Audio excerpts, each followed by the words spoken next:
자, 계속해서 초대교회, 요한계시록에 나오는 7교회 살펴보고 있었죠. 에베소 교회, 서머나 교회, 버가모 교회, 이제 오늘 두아디라 교회에 대해서 잠시 살펴보도록 하겠습니다. 두아디라 교회의 내용이 사실은 그 7교회 내용 중에 가장 많아요. 그래서 오늘 하루에 다 살펴보긴 양이 많지만 간단하게 살펴보고 은혜를 나눠볼까 합니다. 두아디라 교회에 대해 제대로 이해하려면 두아디라 지역의 특징을 먼저 살펴봐야 합니다. 두아디라는 당시에 고대 문헌을 살펴보면은 이 로마 철제의 무기를 만드는 제작소가 있었던 도시가 바로 이 두아디라라는 교회입니다. 이곳에서 로마 군대가 사용하는 무기들을 제작해서 공급하는 곳이었습니다. 그 외에도 로마 군대와 관련된 군수품을 만들어 또한 공급하는 도시이기도 했습니다. 군복이라든가 갑옷, 방패 비롯해서 하여튼 전쟁에 필요한 모든 물자들을 만들어서 공급하는 곳이 바로 이 두아디라라는 지역이었습니다. 그러다 보니 당연히 이곳도 황제 숭배 사상이 아주 강하게 자리 잡고 있는 지역이었습니다.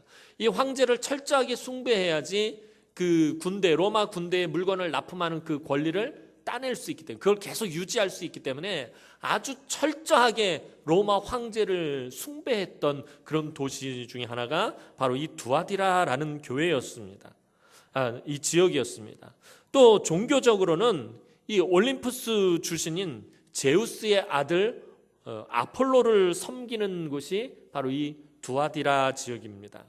로마 군대에 필요한 물건 납품과 또 아폴로 신전에 필요한 물건을 납품하는 일과 관련된 이 조합이 크게 형성되어 있기도 했습니다. 그러니까 군대에 물건을 납품하기 위해서는 노동조합이라든가 생산조합 이런 조합이 아주 크게 형성이 돼 있었고요. 또 아폴로 신전도 크게 돼 있었기 때문에 거기에 필요한 그 우상을 숭배하고 제사를 드리는데 필요한 물건을 또 납품하는 그것에 관련된 이런 조합이 아주 크게 형성이 되어 있었습니다. 그래서 이 조합이 도시 전체에 많은 아주 굉장한 영향력을 행사하고 있었습니다. 즉 다시 말해서 이 도시에서 먹고 살려면 이 조합에 가입을 해야 하고 또 이 조합에 잘 보여야 했습니다. 이 조합에 찍히면은 그 도시에서는 먹고 살기가 힘들어지는 것입니다. 이런 배경에서 두아디라 지역은 로마의 황제와 우상을 숭배하지 않고 신앙을 지킨다라는 것은 사실 매우 어려운 일이었다라는 것입니다. 그러니까 두아디라 교회 성도들도 역시 신앙생활하기가 만만치 않은 곳이었다라는 것입니다. 그곳에서 믿음을 지키고 신앙을 지키면서 황제와 우상을 숭배하지 않고 그렇게 신앙생활하기가 너무나도 힘겨운 곳이 이 두아디라 지역이었습니다. 이런 지역에서 신앙생활하고 있는 두아디라 교회 성도들에게 주님은 그 눈이 불꽃과 같고 그 발이 빛난 주석과 같은 분으로 그렇게 소개되고 있습니다. 18절 말씀이 그것입니다. 두아디라 교회의 사자에게 편지하라. 그 눈이 불꽃 같고 그 발이 빛난 주석 같은 하나님의 아들이 이르시되 라고 말하고 있습니다. 자, 이 표현은 주로 예수 그리스도를 심판주로 표현할 때 사용하는 말이라고 신학자들이 대체적으로 그렇게 말합니다. 눈이 불꽃 같다. 눈이 불꽃 같다라는 것은 모든 것을 다 꿰뚫어 보고 낱낱이 파악하고 있어서 도무지 그 앞에서 숨길 수가 없다라는 이런 의미를 담고 있는 것입니다. 그러니까 주님의 눈이 불꽃 같다라는 건 뭐예요? 주님 앞에서는 숨길 수 있는 것이 아무것도 없다라는 거예요. 내 마음 속속 깊은 곳에 있는 속속들이 모든 것을 주님은 다 꿰뚫어 보신다라는 그런 말입니다. 또 그 발이 빛난 주석과 같다라는 것은 모든 죄악된 것을 다 밟아서 뭉개버린다라는 것을 의미합니다. 주석이라는 것은 이제 쇳덩어리의 한 일종인데 발이 쇳덩어리와 같다라는 거예요. 그러니 그 발로 뭘 밟으면 다 부서진다는 거예요. 그러니까 모든 죄악들을 그 쇠와 같은 발로 다 밟아서 뭉개버린다라는 그런 의미를 담고 있습니다. 그런데 여기서 또 한 가지 주의해서 볼 것은 요한계시록에서 오직 여기서만 사용하는 표현이 하나, 그러니까 예수님을 표현하는 그 표현들 가운데 오직 이 본문에서만 사용하는 표현이 하나 있는데 그게 뭐냐면 하나님의 아들이라는 표현입니다. 하나님의 어린 양, 하나님의 여러 가지 표현들이 있는데 이 하나님의 아들이라는 표현은 이 두아디라 교회와 관련해서만 사용하고 있는 표현이다라는 것입니다. 두아디라 교회만 주님을 하나님의 아들이라고 표현한 것은 앞서서 말씀드린 것처럼 두아디라에 사는 사람들은 누구를 믿고 섬긴다고요? 어떤 우상을? 제우스의 아들인 아폴로를 신으로 섬기는 그런 지역이라고 아까 말씀을 드렸습니다. 이 두아디라에 사는 사람들은 제우스의 아들이 신이라고 믿는 사람들입니다. 제우스의 아들 아폴로가 자기들을 먹여 살려주고 또 도시를 부욕해 한다라고 그들은 그렇게 생각하고 있었습니다. 그래서 이 두아디라 사람들에게 진정한 주권자는 제우스의 아들 아폴로가 아니라 오직 하나님의 아들 예수 그리스도임을 의도적으로 나타내기 위해서 이 두아디라 교회에 한해서는 하나님의 아들이라고 이렇게 예수님을 표현하고 있는 것입니다. 주님은 먼저 이제 두아디라 교회를 칭찬하십니다. 그들에게도 에베소 교회와 같은 아름다운 신앙의 덕목들을 가지고 있었습니다. 그것이 19절 말씀입니다. 자, 우리 19절 말씀 다 함께 보도록 하겠습니다. 19절 말씀입니다. 시작.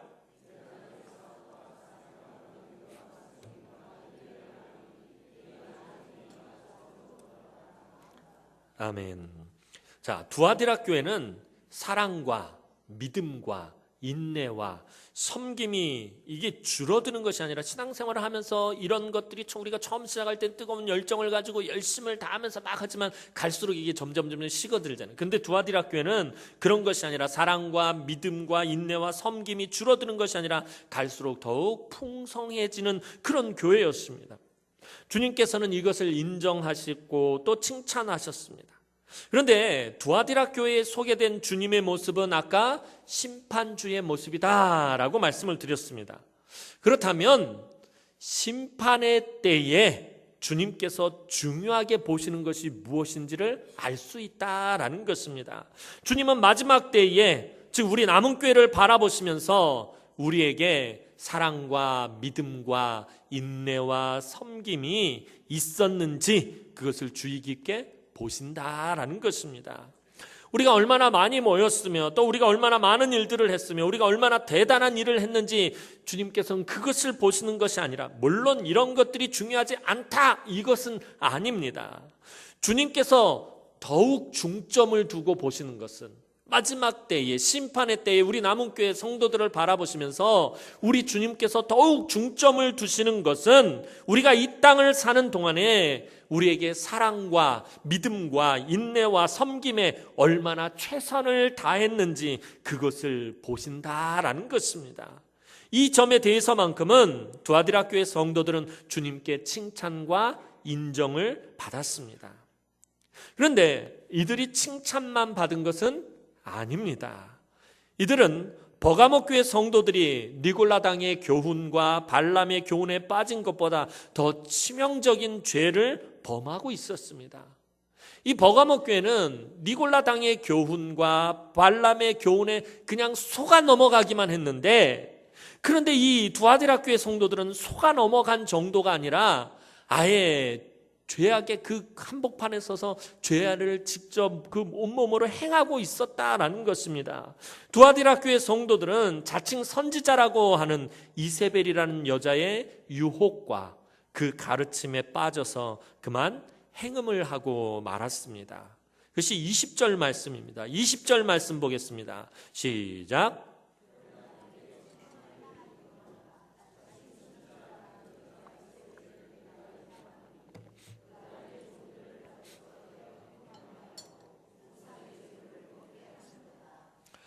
자, 이세벨이란 이름 낯설지 않죠?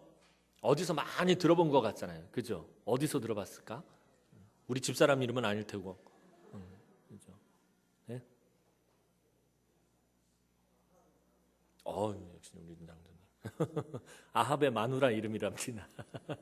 그렇죠? 아합 왕의 아내 이름입니다. 북쪽 이스라엘 역사상 가장 사악하고 하나님을 아주 경노하게 만들었던 왕이 이 아합 왕입니다. 근데 그 아합 왕의 아내와 같은 이름이죠. 이세벨이라는. 이세벨은 아합 왕의 권세를 등에 업고 하나님의 백성들에게 바알 숭배를 아주 철저하게 강요하고 하나님을 향한 이스라엘의 신앙을 완전히 깨뜨려 버렸던 사람이 이세벨입니다. 두아디라 교회의 이세벨도 이런 역할을 한 것입니다. 사실 구약성경을 역사서를 잘 살펴보면 북쪽 이스라엘의 신앙의 변질이 아합왕 이전과 아합왕 이후가 다릅니다. 아합왕 때를 기점으로 해서 전혀 다르게 변해요. 아합왕 이전까지는 그래도 이 북쪽 이스라엘이 바알도 섬기고 아세라도 섬기고 뭐 이것저것 다 섬기고 금송아지도 섬기면서 그나마 그래도 하나님을 섬기고 있었어요. 그 금송아지를 바라보면 우리 금요철야 때 계속해서 이야기하고 있잖아요. 북쪽 이스라엘의 첫 번째 왕이었던 여로보암에 의해서 단과 베델에 금송아지를 세우고 이것이 너희를 우리의 조상을 애굽에서 인도해낸 여호와라라고 말하면서 그 금송아지를 여호와라고 그렇게 섬기게 했어요. 그러니까 완전 혼합 종교로 넘어갔어요. 그래도 하나님을 섬기는 그런 것들이 어떻게 조금이라도 남아 있었는데 아합 왕을 기점으로 해서는 아예 그것이 다 없어져 버리고 오직 주신 바알을 중심으로 해서 온갖 우상들만 섬기는 나라로 북쪽 이스라엘이 변질이 됩니다. 그것뿐만이 아니라 아합과 이세벨 사이에 아달랴라는 딸이 태어나는데 이 아달랴를 남쪽 유다 왕국에 시집을 보냅니다. 여호사밧 왕의 아들이었던 여호람의 아내로 주어버립니다. 그로 인해 가지고 남쪽 유다까지도 이 우상 숭배의 그 모든 것들이 그쪽으로 흘러 들어가게 하고 남쪽 유다도 영적으로 완전히 무너지게 만드는 그 중심에 서 있는 사람이 바로 이세벨입니다. 그런데 오늘 두아디라 교회에 그 역할을 한 사람이 있었는데 그 사람도 역시 똑같은 이름인 이세벨이었다라는 것입니다. 자, 여기서 한 가지 주의해서 볼 것은 이 이세벨을 설명할 때 뭐라고 설명을 하냐면 자칭 선지자라 하는 여자 이세벨이라고 표현합니다. 왜 이세벨 앞에 여자라는 말을 붙이고 있습니다. 이게 이세벨의 큰 특징이기 때문에 그 말을 일부러 붙이고 있는 것입니다. 여기서 이 여자라는 헬라어에서는 원래 무슨 뜻을 가지고 있냐면 지체 높은 귀부인 이런 뜻을 가지고 있어요. 예수님께서 십자가에서 당신의 육신의 어머니였던 마리아를 보고 뭐라고 말하죠? 여자여라고 말하잖아요. 그때 그것을 바라보면서 그냥 우리나라 말을 바라보면서 참 엄마한테 그냥 함부로 여자라고 부르네 이렇게 했는데 사실은 이 신약시대에서 쓰는 그 여자라는 말은 아주 지체 높은 귀부인을 뜻하는 말입니다. 그러니까 예수님께서 당신의 육신의 어머니에게 여자여라고 말했을 때 그 여자라는 말과 오늘 여자 이세벨 할 때 이 여자란 말이 같은 말입니다. 그래서 지체 높은 귀부인 이런 뜻을 가지고 있습니다. 따라서 이 두아디라 교회의 이세벨이란 여인은 두아디라 교회를 이끌어가는 최고 지도자들 중 한 사람의 아내이거나 아니면 두아디라 도시의 아주 높은 고위층 인사의 아내일 수 있다라는 것입니다. 그렇기 때문에 지금 그 앞에 여자라는 단어를 붙이고서는 이세벨의 특징을 설명하고 있는 것입니다. 그러니까 다시 말해서 이세벨은 이 두아디라 교회에서 아주 막강한 영향력을 행사하는 그런 사람이었다라는 것입니다. 그러다 보니 이세벨 주변에는 많은 사람들이 모이게 되었고 또 자연스럽게 사람들을 이 이세벨이 이끌게 되었다라는 것입니다. 자기 남편의 그런 권력을 등에 업고 교회의 영향력을 행사할 때 그 주변에 콩고물이라도 얻어먹을까 싶어가지고 사람들이 이렇게 꼬이게 되고 모이게 되는데 그 사람들을 이끌고 그 사람들을 가르치게 되었다라는 것입니다. 그녀는 자신의 영향력을 이용해서 사람들을 홀려서 행음을 하게 만들고 심지어 우상의 재물을 먹게 만들었습니다. 처음에는 이 유혹에 넘어가지 않았지만 시간이 지나면서 한 사람, 두 사람 넘어가기 시작하더니 나중에는 많은 사람들이 넘어가서 하나님을 향한 그 신앙이 깨지고 말았습니다. 두아디라 교회 성도들은 예수를 믿기 전에 어떤 삶을 살았을까요? 아까 말씀드렸던 것처럼 두아디라 지역의 특징을 설명드렸던 것처럼 아마 그 두아디라 지역 사람들과 똑같은 삶을 살고 있었을 거예요. 처음부터 그곳에서 예수 믿는 사람이 있었던 것은 아닙니다. 그곳에도 분명히 복음이 전파되어졌을 테고 그 다음에 예수를 믿는 사람들이 생겨나기 시작했을 거예요. 그러니 그들이 예수를 믿기 전에는 모두가 다 로마의 황제를 숭배하고 또 제우스의 아들인 아폴로 신전에서 그 아폴로를 섬기고 그곳에서 행음하고 또 그곳에서 우상의 제물을 먹던 사람들이 사실은 이 두아디라 교회 성도들이었다라는 거예요.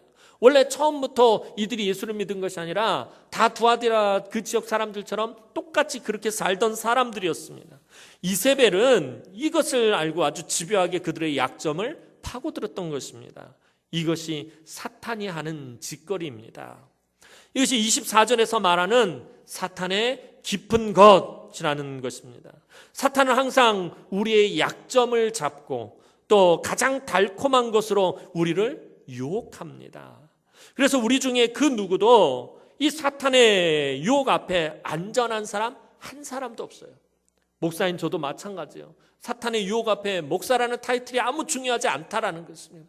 언제 어떻게 넘어갈지는 아무도 모른다라는 것입니다. 누구나 다 사탄의 깊은 것에 넘어가고 이세벨의 유혹에 넘어갈 가능성이 다 있다라는 것입니다.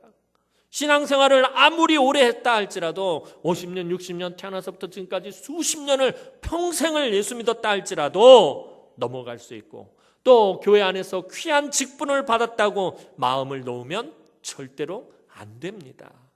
우리 항상 사탄의 집요한 시험에 노출되어 있습니다. 우리의 삶의 모든 것이 사탄의 유혹에 노출되어 있다는 것입니다. 사탄은 이 세상에서 가장 아름답고 가장 매력적이고 가장 풍요롭고 가장 힘있어 보이는 것으로 유혹해 옵니다. 제가 늘 말씀드리잖아요. 우리가 주일학교에서 보면은 사탄을 표현할 때 어린이 막 성극하고 또 무슨 그림 동화 보여주고 그러면 사탄이 대체적으로 어떤 모습을 해요? 시커멓고 머리에 뿔이 이따만하게 눈은 이렇게 쫙 째지고 꼬리가 달리고 손에 삼지창을 탁 두고서 왜 이러고 등장을 한단 말이에요. 근데 절대로 사탄은 그런 모습으로 안 나와요. 한번 생각해 보시기 바랍니다. 그런 모습으로 와가지고 여러분을 유혹한다면 여러분들이 넘어가겠습니까?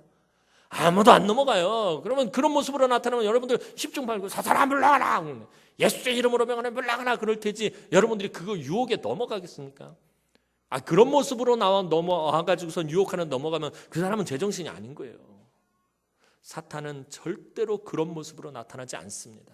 이 세상에서 가장 아름답고 가장 매력적이고 가장 힘있어 보이고 가장 풍요롭고 기름지고 가장 좋은 모습으로 나타난다는 거예요. 왜요? 사람들을 넘어뜨리기 가장 좋은 것은 보는 것에 약하다는 거예요. 왜 아담과 하와가 무너지게 된 것입니까? 보는 것에 넘어진 것이에요. 사탄의 유혹에 계속 옆에서 뱀이 꼴뚜기니까 어떻게 됩니까? 그 선악을 알게 하는 나무의 실과가 어떻게 보여요? 보암직도 하고 먹음직도 하고 진짜 먹으면 지혜롭게 할 만큼 탐스러워 보였다는 거예요. 전에는 그렇게 안 보였나요?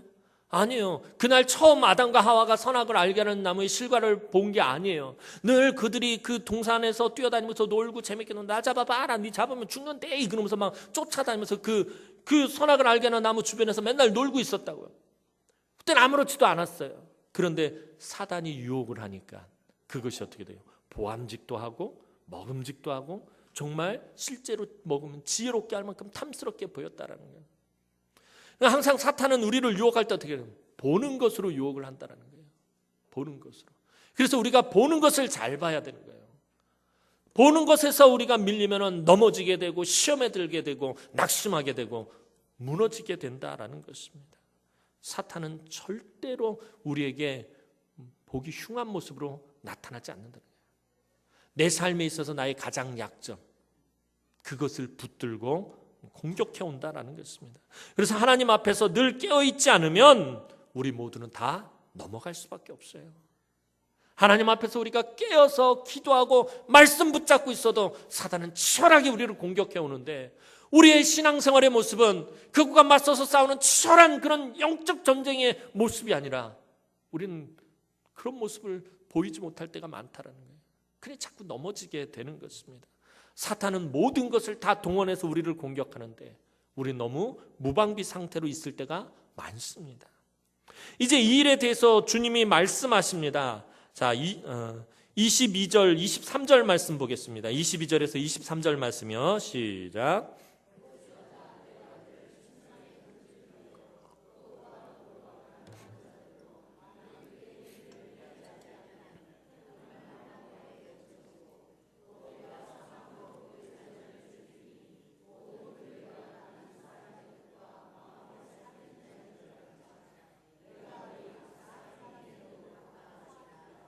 아멘.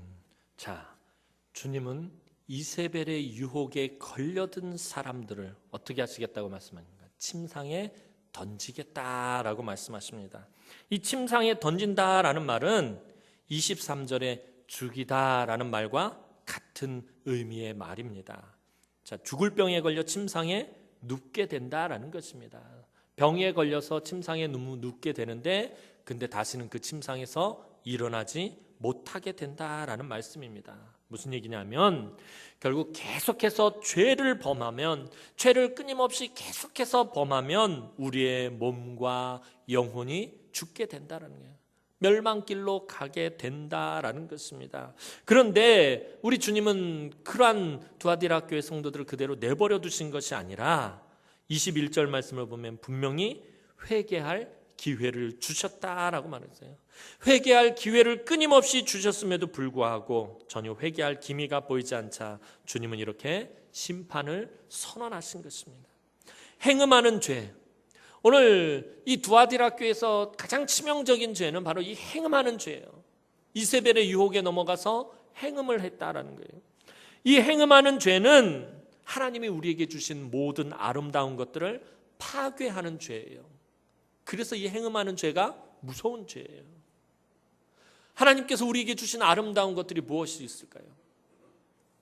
아름다운 현숙한 아내, 성실한 남편, 사랑스러운 자녀들, 귀한 사명, 아름다운 교우관계, 정다웠던 추억들, 이 모든 것을 다 파괴하고 비참한 인생의 결말을 맞이하게 하는 것이 바로 행음하는 것입니다. 육신적으로 행음을 하든 영적으로 행음을 하든 이 행음하는 죄는 하나님께서 우리에게 주신 그 아름다운 것들을 다 파괴해 버린다라는 것입니다. 그런데 24절을 보면 이런 악한 교훈을 받지 않고 이세벨의 유혹에 넘어가지 않고 이세벨을 따르지 않는 사람들도 이 두아디라 교회에 남아 있었습니다. 주님은 그들과 함께 힘써 싸워서 이길 것을 이제 권면하고 있습니다. 그리고 이기는 자에게 약속의 말씀을 주십니다. 그것이 26절에서 28절 말씀입니다. 26절에서 마지막 28절까지 우리 다 함께 보겠습니다. 시작.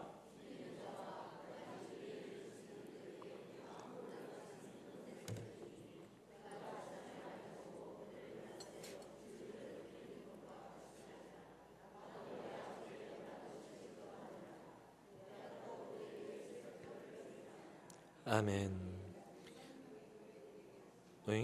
28절까지만요. 말씀에 깊이 빠져들었어. 자, 이 말씀은 이 세상을 다스리시고 통치하시는 분은 제우스의 아들 아폴로도 아니고 로마의 황제도 아닌 온 세상의 주권자와 심판주 되시는 예수 그리스도라는 것입니다.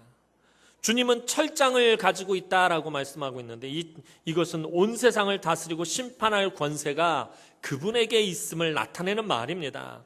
철장이 뭐냐면 그냥 간단하게 철로 만든 쇠로 만든 몽둥이, 쇠로 만든 지팡이입니다. 근데 이 철장으로 질그릇을 깨뜨리는 건 이게 어려울까요? 쉬울까요? 내가 쇠몽둥이를 들고 있어요. 이 쇠몽둥이로 이 질그릇을 깨뜨리는 게 쉬울까요? 어려울까요? 물론 우리 왕언니들은 힘들어서 이거 무거워서 못 들 수도 있지만, 자, 이 쇠방망이로 이 쇠몽둥이로 질그릇을 깨뜨리는 건 아주 쉬운 일이다라는 거예요. 그냥 퉁치기만 해도 다 부서지게 되어 있습니다. 이처럼 주님께서 이 세상을 심판하시고 깨뜨리시는 일은 너무나도 쉬운 일이다라는 것입니다. 악한 영의 세력과 어둠의 세력들, 사단의 권세, 하늘의 공중의 권세를 잡은 자들을 깨뜨리는 것은 너무나도 쉬운 일이라는 것입니다. 그런데 그 권세를 누구에게 주시겠다? 누구에게 주시겠다? 본문을 읽어놓고 답을 가르쳐줘도 이기는 자들에게 주시겠다라고 말씀하고 있어요. 그래서 우리가 끝까지 믿음을 지키면 하나님 나라에서 주님과 함께 영원토록 왕노릇하게 된다라는 것입니다. 그래서 요한계시록 뒤쪽으로 가면 그 부분을 계속 강조하고 있어. 그리스도와 함께 왕노릇하리라. 그리스도와 함께 왕노릇하리라. 하나님의 빛이 비춰지면 너희가 왕노릇하리라. 그러면서 그 이야기를 하면 그게 뭐예요? 온 만국을 다스리고 이길 권세를 주님께서 주신다라는 것입니다. 주님은 오늘 그것을 분명히 약속하고 계십니다. 또한 주님은 다스릴 권세뿐만 아니라 또 뭘 주시겠다라고 말씀하셨어요. 오늘 두 가지 주시겠다고 말씀하셨거든요. 만국을 다스릴 권세하고 뭘 준다고요? 새벽별을 주시겠다라고 말씀하고 있어요. 자, 성경에서 새벽은 어떤 시간을 의미할까요? 성경에서 이 새벽은 너무나도 귀한 시간을 의미합니다. 하나님의 놀라운 은혜와 능력의 역사가 나타나는 시간이 바로 새벽입니다. 부족하고 연약하고 근심과 걱정과 염려와 어둠이 물러가는 시간이 새벽입니다. 그래서 성경을 보면 새벽에 하나님께서는 이스라엘 백성들에게 뭘 내려줬어요? 광야 시대에서 만나를 내려주셨어요. 새벽에 이른 아침에 그 만나를 내려주셔서 백성들이 먹고 살 수 있게 해주셨고요. 또 이 이스라엘 백성들이 가나안 땅을 진군하는데 정복하는데 그 앞에 제일 먼저 딱 가로막고 있었던 가나안에서 가장 크고 견고한 성이었던 여리고성이 언제 무너졌죠? 새벽에 무너졌어요. 또 우리의 모든 죄를 대신해서 십자가에 달려 돌아가셨던 주님께서 부활하신 시간도 새벽이었어요. 이 새벽이 그래서 우리에게 너무나도 귀한 시간이다는 거예요. 하나님의 은혜와 능력이 나타나는 시간이 새벽이고요. 이 모든 우리의 근심과 걱정과 염려와 시험과 환난과 어둠의 모든 세력들이 물러가는 시간이 바로 새벽이다라는 것입니다. 이런 하나님의 은혜의 시간이 왔음을 우리에게 알리는 것이 바로 새벽별입니다. 따라서 하나님께서 우리에게 새벽별을 주신다라는 것은 우리의 삶의 모든 근심과 걱정과 염려와 부족함과 모자람과 고통과 고난의 모든 어둠이 물러가고 하나님의 은혜로 우리가 회복될 것을 약속하시는 것입니다. 그래서 이 새벽별이 중요한 것입니다. 사랑하는 성도 여러분, 오늘 우리도 결코 신앙생활하는 것이 쉽지 않은 시대에 살아가고 있습니다. 우리에게 신앙의 자유는 주어져 있지만 우리가 이 믿음을 지키고 살아가기가 너무나도 어려운 시대, 늘 우리의 삶이 사탄의 유혹에 노출되어 있는 그런 시대에 저와 여러분들이 살아가고 있어요. 삶의 도처에서 끊임없이 사탄이 모든 것을 다 동원해서 우리를 유혹하고 우리를 시험에 들게 하고 우리를 넘어뜨리려고 합니다. 그래서 싸워서 이기지 않으면 우리는 멸망의 길로 갈 수밖에 없습니다. 이 영적인 싸움이 싫어서 피하면 언젠가는 사탄에 걸려서 넘어지게 되어 있습니다. 이 치열한 영적 전쟁이 내가 싫다고 해서 도망다니고 피하기만 하면은 언젠가는 걸려서 넘어지게 되어 있다라는 것입니다. 오히려 어떻게 해야 하는 것입니까? 우리가 대적해야 합니다. 사탄을 대적해야 합니다. 근데 우리가 사탄을 대적할 때하고 대적하지 않을 때가 이 사탄의 모습이 너무나도 다르다라는 것입니다. 우리가 사탄을 대적하지 않으면 사탄은 우는 사자와 같이 두루 삼킬 자를 찾아 다닌다라는 거예요. 우리가 사탄을 대적하지 않으면 사탄은 어떤 모습으로 다가오는 거예요? 사자와 같은 무서운 모습으로 우리에게 다가온다라는 거예요. 근데 우리가 깨어서 대적하면 마귀는 어떻게 합니까? 우리가 깨어서 대적하면 사탄 마귀는 물러가게 되어 있다는 거예요. 도망가게 되어 있다는 거예요. 야고보서 4장 7절 말씀을 보면 마귀를 대적하라, 그리하면 너희를 피하리라 라고 말하고 있어요. 이놈이 우는 사자와 같이 삼킬 자를 두루 찾아 돌아다녔는데 우리가 도망다니면 쫓아와서 기어코 우리를 잡아먹는데 우리가 대적하면 피한다는 거예요.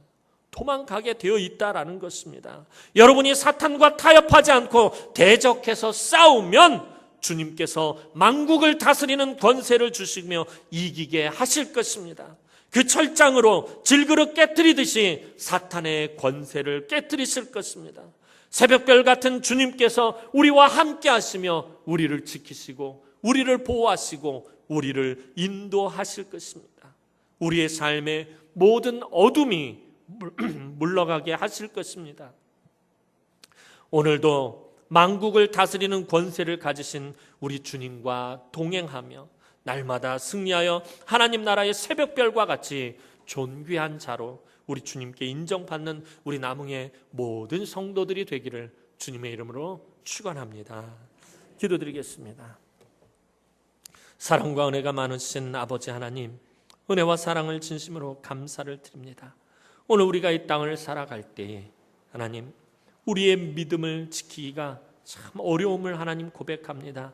사단이 도처에서 우리를 유혹하고 우리를 시험에 들게 하고 우리를 넘어뜨리려고 하고 있습니다. 하나님, 우리가 이때 싸워서 이기지 않으면 어찌할 수 있겠습니까? 하나님, 싸워서 이길 수 있는 힘을 주시옵소서. 만국을 다스릴 권세를 주시고 하나님, 새벽별을 우리에게 주셔서 하나님, 이 모든 싸움에서, 이 모든 영적 전쟁에서 치열하게 싸워서 마침내 승리하는 우리 남흥의 모든 성도들이 될 수 있도록 하나님께서 은혜를 베풀어 주시고 우리의 주님께서 날마다 동행하여 주옵소서. 불꽃과 같고 그 발이 빛난 주석과 같은 하나님의 아들, 우리와 동행하셔서 우리로 승리하게 하여 주옵소서. 감사를 드렸고 예수님의 이름으로 기도하옵나이다. 아멘.